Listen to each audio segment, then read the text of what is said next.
نہیں ہے ڈرنے کی ضرورت. اپنے بچوں کو ڈرانے کی ضرورت ہے؟ نہیں ہے. لیکن سترک اور چوکنا ہونے کی ضرورت ہے، تیاری کرنے کی ضرورت ہے. تو حضرت عیسیٰ علیہ السلام لدا ایئرپورٹ پر، جہاں لود سٹی آج کہتے ہیں اسے، آپ سرچ کریں گے تو سمجھ میں آئے گا. بینگورین ایئرپورٹ بھی اسے کہتے ہیں، اس کا نام آج بینگورین ایئرپورٹ ہے. وہ سب سے زیادہ تیز فضائیہ مانا جاتا ہے، یعنی ایسا ایئرپورٹ کہ جہاں کے پلین سب سے زیادہ تیز رفتار میں چلتے ہیں، وہ ہے بینگورین ایئرپورٹ. اسرائیل ایئرپورٹ پر وہ پلین کھڑے ہوئے ہیں. تو وہ ٹیکنالوجی سے تیار کیے ہوئے پلین ہیں جس کی رفتار بہت زیادہ ہوتی ہے.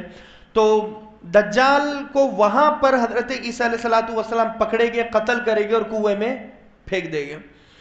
تو یہ لوگ وہاں سے بھگانے کی تیاری میں وہ پلین کو کھڑے کیے ہوئے ہیں کہ یہاں پر ہمارا مسیح آئے گا اور ہم یہاں سے اسے بھگا کر لے کر واپس چلے جائیں گے. اب ان کی تیاریاں کہاں تک ہوئی ہے میں آپ کو یہ بتا دوں کہ دیکھیے، وہ جو جنگ ہوگی نا دجال کی اور حضرت عیسیٰ علیہ السلام کی، تو وہ جنگ صرف دونوں کی نہیں ہوگی، مسلمانوں کی اور یہودیوں کی بھی ہوگی. یہودی چھپنے کی کوشش کریں گے کیونکہ مقابلہ کرنے کی ان میں طاقت اور وہ شمتا نہیں ہوگی جو ایمان والوں میں ہوگی. تو ایمان والے ڈھونڈ ڈھونڈ کر انہیں قتل کریں گے.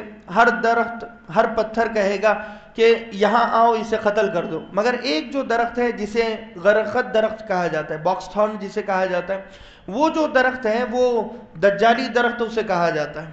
وہ درخت بالکل بھی نہیں بتائے گا کہ میرے پیچھے یہودی چھپا ہوا ہے، کیونکہ وہ یہودیوں کو چھپانے کے لیے ہی اللہ تبارک و تعالی نے اسے بنایا ہے.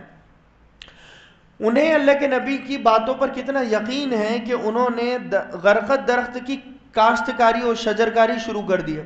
2008 سے 2012 تک صرف انڈیا میں 12 ارب ڈالر روپیے خرچ کیے ہیں یہودیوں نے کہ یہاں پر کاشتکاری اور شجرکاری کی جائے باکستان درخت کی، غرقد درخت کی.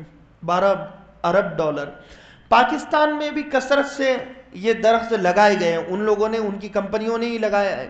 انڈیا میں بھی لگایا. اور اسرائیل جو ایئرپورٹ میں آپ کو بتا رہا ہوں، لود سٹی، لدا ایئرپورٹ، بینگورین ایئرپورٹ اسے کہہ دیجئے، وہ ایئرپورٹ کے چاروں طرف انہوں نے وہ درخت کثرت سے لگائے ہیں.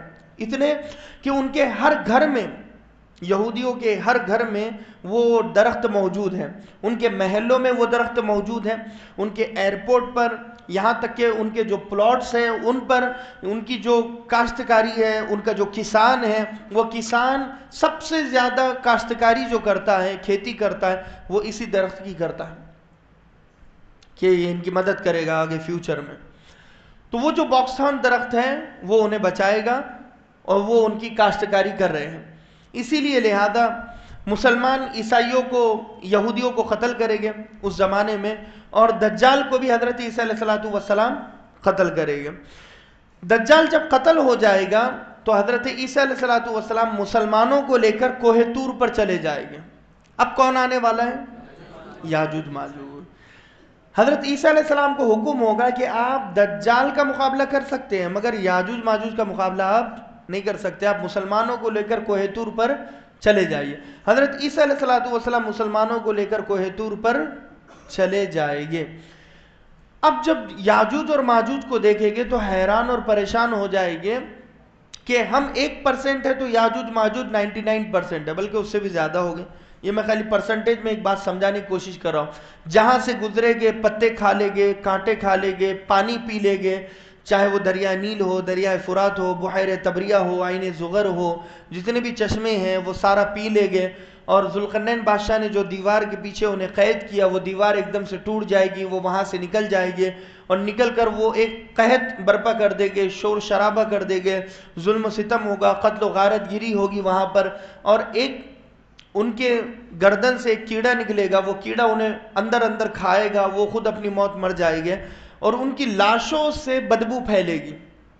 تو اللہ تبارک و تعالیٰ پرندوں کو بھیجے گا، جیسے ابابیل کے لشکر تھے، بڑے بڑے پرندے اس زمانے میں آئیں گے اور وہ پرندے ان کی لاشوں کو اٹھائے گے، سمندر میں پھینکیں گے اور وہ سمندر انہیں اپنے اندر جذب کر دے گا. تو لہذا یاجوج ماجوج کا فتنہ یہاں پر ختم ہوگا.